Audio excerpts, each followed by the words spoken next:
I am Dr. Sivaji, consultant neurologist and neuropsychiatrist, Saraswati multi super speciality hospital Madipakkam.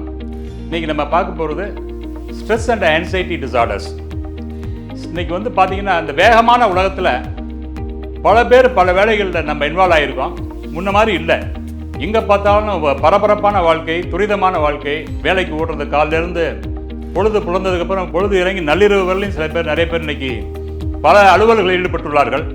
அந்த அளவுக்கு வேகத்தில் மனிதர்களுடைய சுபாவங்களும் மாறி இருக்கிறது. அவருடைய குணாதிசயங்களும், அவர்கள் சந்திக்கக்கூடிய சவால்கள், அவர்கள் ஃபேஸ் பண்ணுற ஸ்ட்ரெஸ்ஸு, இதெல்லாம் பார்த்தா மனிதனுடைய மூளையை பாதிக்கின்றது, அவர்களுடைய மனநலங்களை பாதிக்கிறது. இந்த ஸ்ட்ரெஸ்ஸு பார்த்தீங்கன்னா முதல்லாம் பார்த்தீங்கன்னா ஐயோ இந்த வேலையை எப்படி முடிக்கிறது, அவர்களுக்குள்ளே ஒரு உந்துதலான ஒரு பயம்.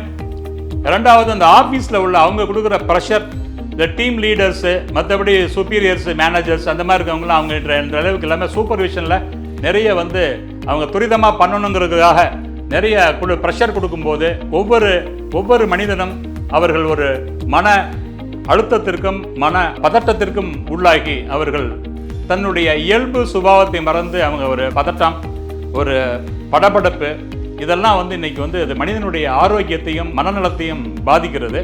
அதே சமயத்தில் ஆன்சைட்டி டிசார்டர், நிறைய பேர் இப்படி திரும்ப ஸ்ட்ரெஸ்ஸுக்கு போகும்போது develop anxiety. That anxiety is normal reactions when it is handled. அவங்க கரெக்டான அளவில் நம்ம ஹேண்டில் பண்ணால் நார்மலாக இருக்கும்.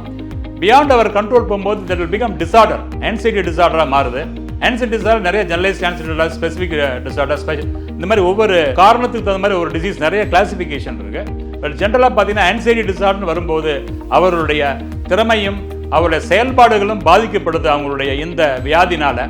அதற்கு முதல் காரணம் பார்த்தீங்கன்னா சில பேர்த்துக்கு இனம் புரியாத எழுந்தோடனே ஒரு படபடப்பு, நெஞ்சில் ஒரு பதட்டம், நடுக்கம், தன்னுடைய நினைவு ஆற்றல் கொஞ்சம் ஸ்லோவாகிறது, தடைபடுறது, இதெல்லாம் வந்து அவருடைய செயல்திறன்களை குறைக்கிறது, அவருடைய பெர்ஃபார்மன்ஸை குறைக்கிறது, உடம்புல வேர்க்கிறது, இருதயம் படபடன்னு அடிச்சுக்கிறது, கைகால் நடுக்கம், ஸ்வெட்டிங், இதெல்லாம் வந்து பார்த்தீங்கன்னா நிறைய இன்னைக்கு இருக்கு.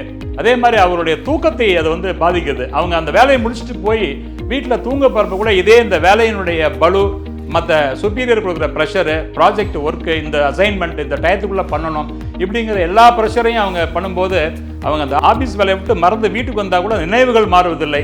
படுக்க போகும்போது கூட இதை எண்ணங்களாக ஆள் மனதில் இருக்கிறனால அவங்களுடைய தூக்கம் பாதிக்கப்படுகிறது. தூக்கம் பாதிக்கப்படுறதுனால அவங்க வந்து சரியான நேரத்தில் வந்து சரியான அளவுக்கு தூங்க முடியல. ஒரு நாளைக்கு ஒரு மனிதன் மினிமம் ஒரு 5லேருந்து 6 மணி நேரம் தூங்கணும், மேக்சிமம் 8 to 10 மணி நேரம் தூங்கணும். அப்போ தான் வந்து மனநலம் ஆரோக்கியமாக இருக்கும். இந்த குறைந்த தூக்கம் வந்து அவர்களுடைய அடுத்த நாள் வேலையை பாதிக்கும்.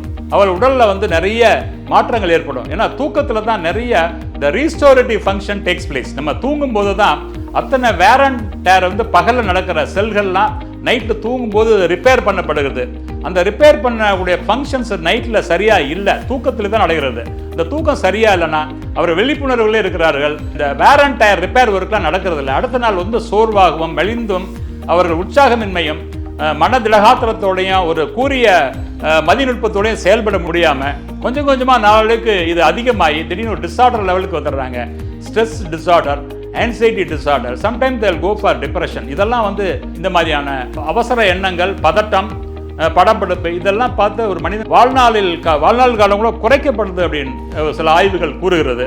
அந்த அளவுக்கு இந்த வியாதியை வந்து ஆரம்பத்திலே நம்ம கண்டுபிடிச்சி எல்லாத்துக்கும் சில பேர் ரொம்ப ஈஸியாக மேனேஜ் பண்ணுறாங்க.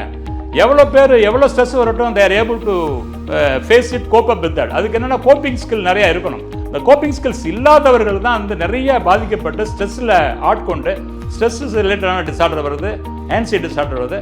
இது உடனே ஒரு பக்கத்தில் உள்ள ஒரு மருத்துவமனையில் ஒரு மனநல டாக்டரை அணுகி தங்களுடைய குறைகளையும் கம்ப்ளைண்ட்டையும் சொல்லி அவங்களுக்கு என்ன பிரச்சனைன்னு ஆலோசனை செய்யும் பொழுது அவருக்கு என்ன பிரச்சனைன்னு கண்டறிந்து அதற்கான மருந்துகளையும் உளவழி மருந்துகளையும் அவர்கள் பரிந்துரைப்பார்கள். அதன்படி அந்த ஸ்ட்ரெஸ்லையும் ஆன்சைட்டி டிசார்டர்லையும் பாதிக்கப்பட்டவர்கள் ஒரு தவறாமல் தொடர்ந்து அந்த மனநல மருத்துவரை அணுகி அவர்கள் ஆலோசனை பெற்று மருந்துகளை உட்கொண்டு வந்தால் குறிப்பிட்ட காலத்துக்கு அப்புறம் அந்த ஸ்ட்ரெஸ்ஸு கரையாடும்.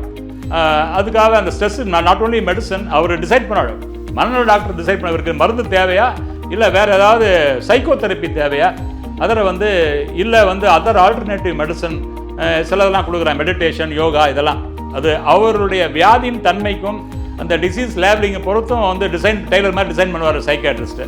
அந்த அளவுக்கு போய் அவர்கள் அணுகி அந்த வைத்தியத்தை செய்து கொள்ளும்போது இந்த பிரச்சனையிலிருந்து விடுபட்டு முழுமையாக அவர்கள் இயல்பு வாழ்க்கைக்கு திரும்பி இயல்பு குணாதிசயத்தோடு தன்னுடைய வேலைகளை திறம்படம் செய்து அவர்கள் வாழ்நாள் காலத்தை கூட்டி மிக நீண்ட நாட்கள் வாழலாம் என்பதை தெரிவித்துக் கொள்கிறேன்.